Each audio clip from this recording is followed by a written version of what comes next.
Assalamualaikum warahmatullahi wabarakatuh. Terima kasih atas kesempatannya. Perkenalkan, nama saya Oktaviana dengan NIM 799. Nah, di sini saya akan membahas tentang penyesuaian fiskal. Nah, sebelum lebih lanjut ke penyesuaian fiskal, di sini seorang wajib pajak wajib mengetahui tentang penghasilan kena pajak sebelum masuk ke PPh terutang. Nah, dikarenakan PHKP di sini merupakan penghasilan neto secara fiskal yang mungkin tidak sama dengan penghasilan neto ataupun laba secara pembukuan. Nah, di sini disebabkan adanya perbedaan metode pengakuan pendapatan dan biaya secara komersial dan fiskal. Nah, secara komersial itu pengakuan pendapatan biaya mengacu pada PSAK, sedangkan secara fiskal itu diatur dalam perundang-undangan perpajakan. Kemudian di sini bagaimana sih cara menghitung PHKP itu? Sebelum masuk ke PPh terutang, maka wajib pajak itu harus mengetahui PHKP. Nah, penghasilan kena pajak sendiri yaitu penghasilan neto dikurangi zakat atas penghasilan serta kompensasi kerugian secara 5 tahun terakhir. Baik, kemudian di sini penyesuaian fiskal yaitu menyesuaikan antara penghasilan neto komersial menjadi penghasilan neto fiskal, yang mana penghasilan neto fiskal sendiri menjadi acuan dasar dari penghitungan PPh terutang. Nah, di sini penyesuaian fiskal itu atas penghasilan si wajib pajak badan. Kemudian penyesuaian fiskal dilakukan karena adanya perbedaan prinsip dan perbedaan metode antara akuntansi dan pajak fiskal. Nah, perbedaan ini melingkupi metode penyusutan, metode penilaian persediaan, metode pencatatan, dan metode penyisihan piutang tidak tertagih. Nah, di sini ada pun beberapa prinsip yang mana dapat terjadi di penyesuaian fiskal ini. Yang pertama yaitu penghasilan menurut akuntansi, namun menurut pajak itu bukan suatu penghasilan. Nah, contohnya itu penghasilan dividen ataupun bagi hasil yang diterima seorang wajib pajak badan yang kepemilikan sahamnya itu lebih dari 25%. Nah, yang kedua yaitu penghasilan menurut akuntansi, namun menurut pajak itu dikenakan PPh final. Contohnya yaitu penghasilan dividen yang diterima wajib pajak orang pribadi. Kemudian yang ketiga yaitu menurut akuntansi itu sebuah biaya ataupun beban, namun menurut pajak itu bukan suatu beban. Contohnya ada biaya seperti sanksi, kemudian ada natura, kemudian ada cadangan kerugian negara, piutang itu. Kemudian di sini penyesuaian fiskal itu dibagi menjadi dua, yaitu penyesuaian fiskal positif dan penyesuaian fiskal negatif. Penyesuaian fiskal positif sendiri itu terjadi karena bertambahnya jumlah PPh terutang, yang mana ini bisa terjadi apabila jumlah penghasilan secara fiskal lebih besar dari jumlah penghasilan secara komersial, ataupun beban komersial itu lebih kecil daripada biaya yang dikurangkan secara fiskal. Nah, di sini ada beberapa contoh dari penyesuaian fiskal positif seperti pergantian atau imbalan sehubungan dengan pekerjaan atau jasa. Kemudian yang kedua yaitu jumlah yang diberikan kepada pemegang saham ataupun adanya hubungan istimewa. Yang ketiga adanya harta yang dihibahkan kecuali zakat. Kemudian yang keempat adanya pajak penghasilan.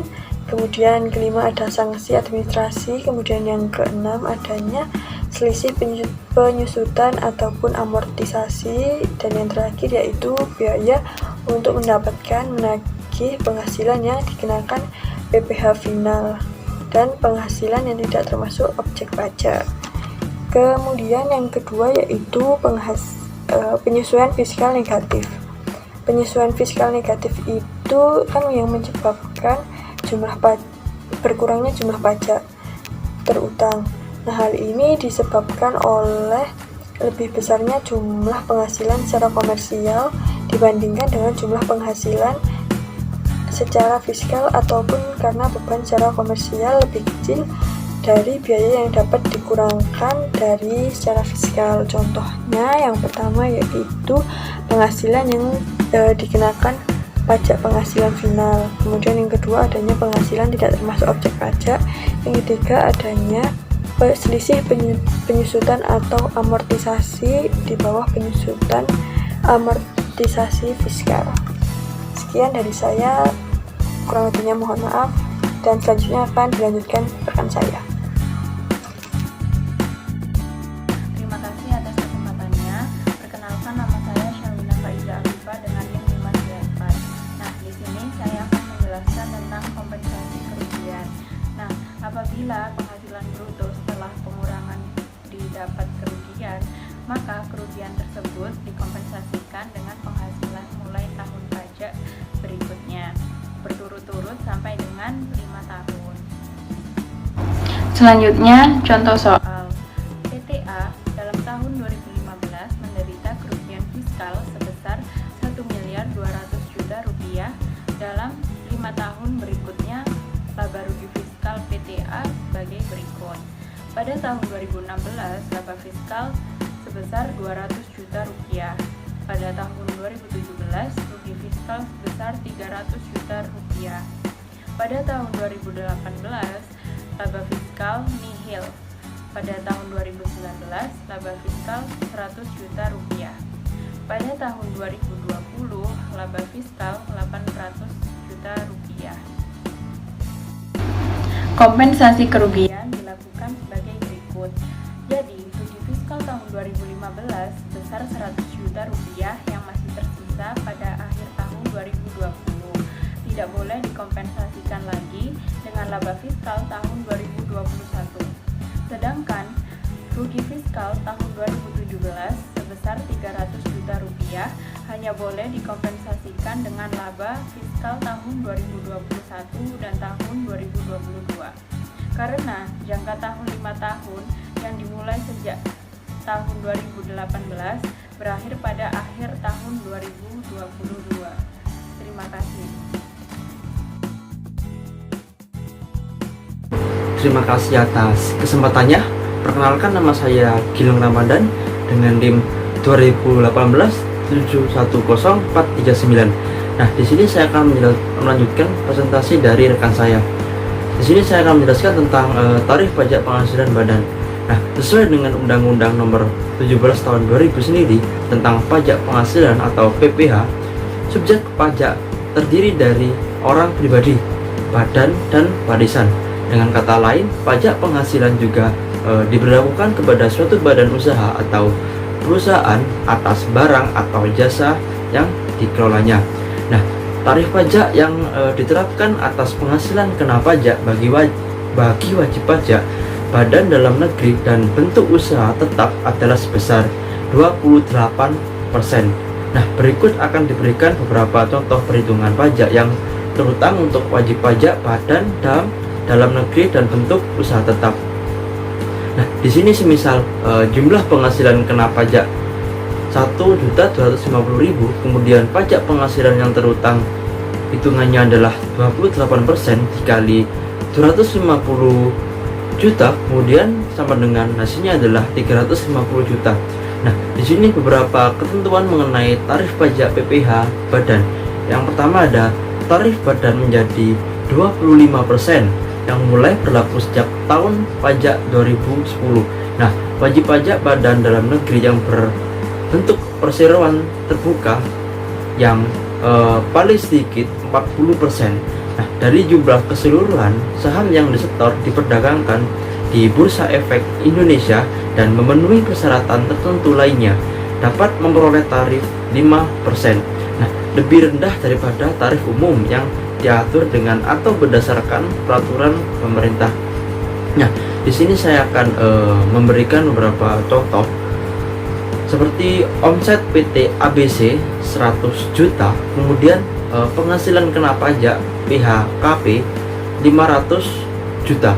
Nah, PPh badan terutang jadinya adalah 25% tadi dikalikan dengan penghasilan kena pajak sebesar 500 juta dan sampai dengan adalah 125 juta. Sekian presentasi dari saya, kurang lebihnya mohon maaf. Baik, terima kasih atas kesempatannya. Perkenalkan, nama saya Ita Lailatul Wahida dengan NIM 2018710051. Di sini saya akan membahas tentang kredit pajak penghasilan badan. Kredit pajak merupakan pengurang PPh terutang yang merupakan rincian kredit yang dipotong atau dipungut pihak lain dan dikenakan pajak tersendiri. Kredit pajak terdiri dari 3 hal. Yang pertama yaitu PPh pasal 22 dan pasal 23 merupakan PPh yang dipotong atau dipungut oleh pihak lain di dalam negeri. Yang kedua yaitu PPh pasal 24 mengenai kredit pajak luar negeri. Dan yang terakhir PPh pasal 25 mengenai angsuran pajak yang dilakukan sendiri oleh wajib pajak. Yang pertama yaitu ada PPh pasal 22. PPh pasal 22 merupakan jumlah PPh yang telah dipungut dalam tahun pajak oleh beberapa orang yang bersangkutan seperti Bank Devisa dan Direktorat Jenderal Bea dan Cukai terhadap impor barang dan ekspor komoditas. Terus ada bendahara pemerintah dan kuasa pengguna anggaran, ada bendahara pengeluaran berkenaan dengan pembayaran atas pembelian barang yang dilakukan dengan mekanisme persediaan atau UP. Yang keempat yaitu ada kuasa pengguna anggaran atau pejabat penerbit surat perintah. Yang kelima yaitu ada BU, badan usaha tertentu. Seperti yang pertama yaitu seperti badan usaha milik negara, di mana badan usaha milik negara merupakan badan usaha yang seluruh atau sebagian modalnya dimiliki oleh negara. Yang kedua yaitu ada badan usaha milik negara yang telah dilakukan restrukturisasi oleh pemerintah, dan yang terakhir yaitu ada badan usaha tertentu yang dimiliki secara langsung oleh badan usaha milik negara seperti PT Petrokimia Gresik, PT Pupuk Sriwijaya Palembang. Selanjutnya yaitu ada badan usaha yang bergerak di bidang tertentu seperti industri, otomotif, dan farmasi dan sebagainya. Terus ada agen tunggal pemegang merek, terus ada produsen atau importir bahan bakar minyak, ada industri atau eksportir yang bergerak di bidang kehutanan, pertanian, perikanan, terus dan yang terakhir yaitu ada badan usaha yang memproduksi emas batangan atas penjualan emas batangan tersebut di dalam negeri. Selanjutnya yaitu ada PPh pasal 23 yang diatur dalam pasal 23 Undang-Undang Nomor 36 Tahun 2008 dan Peraturan Menteri Keuangan Nomor 141/PMK.03/2015 tentang jenis jasa lain yang dikenakan PPh 23. Biasanya PPh 23 itu meliputi penghasilan berupa dividen, royalti, hadiah, bunga, imbalan atas sewa, imbalan atas jasa manajemen, konsultan, dan sebagainya.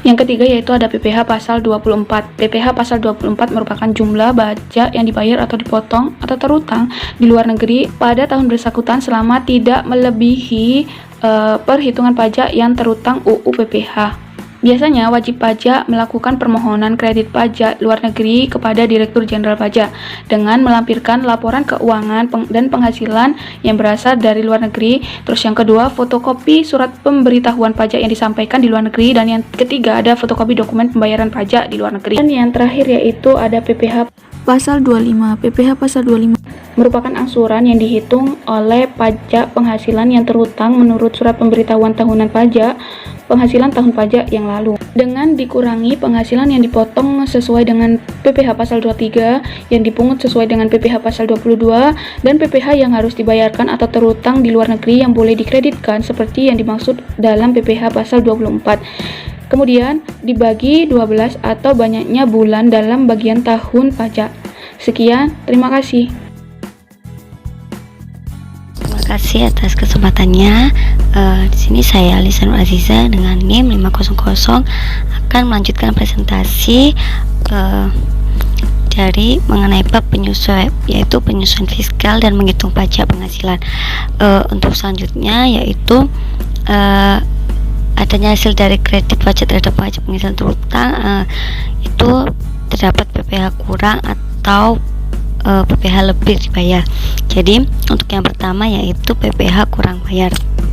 PPh kurang bayar yaitu apabila jumlah pajak yang terutang untuk suatu tahun pajak ternyata lebih besar daripada jumlah kredit pajaknya, maka kekurangan pajak tersebut harus dilunasi dengan jangka waktu atau jatuh tempo selama-lambatnya yaitu pada tanggal 25 bulan ketiga setelah tahun pajak berakhir sebelum SPT tahunan PPh itu disampaikan.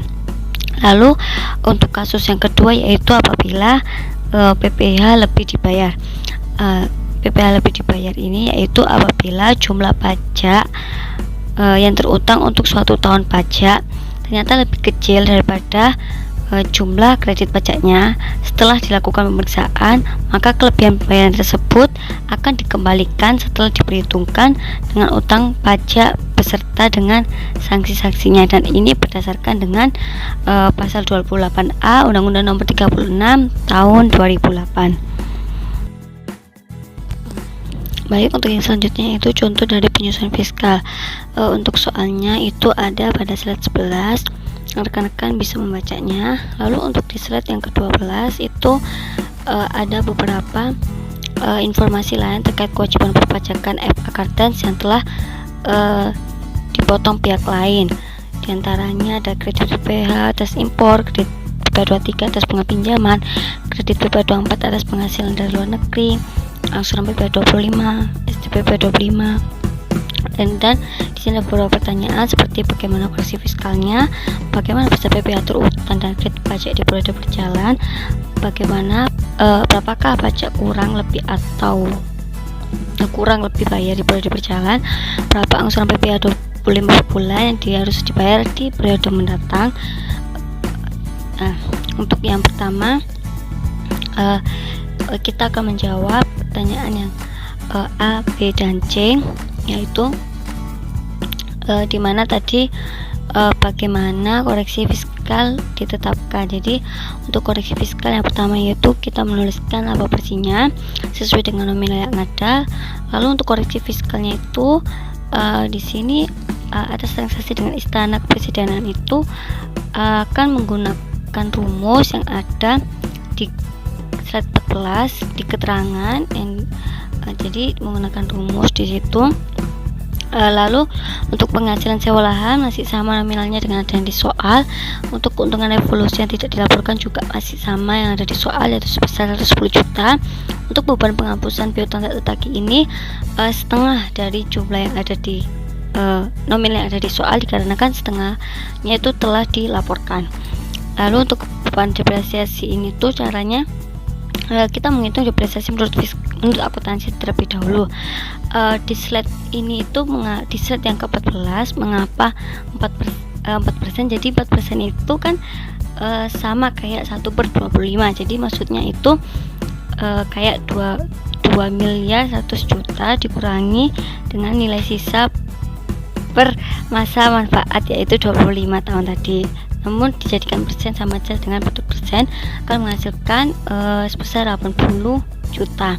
Lalu untuk yang depresiasi menurut fiskal itu di mana ketentuan untuk persentase penyusutannya yaitu 5% dikali dengan 2 miliar, dan 50% ini tuh dari mana? Jadi masa manfaatnya itu adalah 25 tahun, sedangkan periode yang berjalannya ini yaitu dari 2001 hingga 2012, maka yang berjalan adalah telah setengah periode dari masa manfaat, maka dikali 50% akan ketemu dengan 50 juta. Maka koreksi positif atas beban depresiasi yaitu depresiasi menurut akuntansi dikurangi dengan depresiasi menurut fiskal akan ketemu jumlah sebesar 30 juta rupiah. Lalu di sini akan ketemu dengan akan ketemu jumlah koreksi fiskalnya yaitu 764.600.000 rupiah. Lalu untuk laba fiskalnya itu ditambah, yaitu laba bersih ditambah dengan koreksi fiskalnya, maka akan bertemu dengan laba fiskal sebesar 35.339.600.000 rupiah. Untuk PPh terutangnya itu dikali dengan 25%. Lalu untuk selanjutnya yaitu dengan menjumlahkan kredit pajak, di mana nominalnya ini masih sama dengan soal-soal yang ada, yaitu seperti kredit PPh 22, 23, 24 hingga STP PPh 25. Lalu untuk total kredit pajak yaitu 7 miliar 1 52.850.000. Lalu untuk pajak kurang lebih bayar yaitu dengan cara PPh terutang dikurangi dengan total kredit pajak, maka ketemu pajak lebih bayar sebesar 1.682.050.000 rupiah. Untuk yang D yaitu menghitung angsuran PPh 25. Untuk angsuran PPh 25 ini berarti untuk informasi mengenai PPh 25 tidak dimasukkan karena kita mencari angsuran PPh 25 di tahun yang akan datang dengan cara laba sebelum pajak dikurangi dengan pendapatan tidak berkesinambungan. Jadi pendapatan tidak berkesinambungan itu dengan nilai kontrak kepresidenan tadi. Jadi dikurangi itu akan menemukan estimasi pendapatan tahun mendatang yaitu 32.689.600.000. Lalu dihitung PPh terutangnya yaitu dikali dengan 25%, maka akan ketemu 8.172.400.000 rupiah. Lalu untuk kredit pajaknya masih sama dengan tahun ini atau tahun sebelumnya atau tahun periode tahun ini di tahun untuk menghitung PPh di periode mendatang itu yaitu dengan kredit PPh 22 dengan sebesar 1.822.100.000 rupiah, PPh 23 yaitu sebesar 590.500.000 rupiah, PPh 24 yaitu 1.165.000.000 rupiah. Akan menemukan total kredit pajak sebesar 3.585.600.000 rupiah. Maka total PPh dalam 25 dalam setahun itu yaitu PPh terutang dikurangi dengan total kredit pajak, maka akan ketemu dengan hasil 4.586.800.000 rupiah. Maka untuk angsuran PPh 25 per bulan yaitu total PPh 25 setahun dibagi dengan 12, maka akan ketemu dengan 382.233.333 rupiah. Jadi itu tadi adalah penjelasan dari kelompok kami mengenai penyusunan fiskal dan juga PPh Badan Hukum. Mungkin dari rekan-rekan masih ada yang belum paham, mungkin bisa ditanyakan. Dan sekian dari kelompok kami. Mohon maaf apabila ada salah kata atau mungkin masih banyak penjelasan yang mungkin kurang difahami, dan semoga apa yang telah kita jelaskan bermanfaat bagi kita semua, dan mudah-mudahan juga mudah dipahami. Dan jadi sekian, kami undur diri. Mohon maaf apabila ada salah kata. Terima kasih. Wassalamualaikum warahmatullahi wabarakatuh.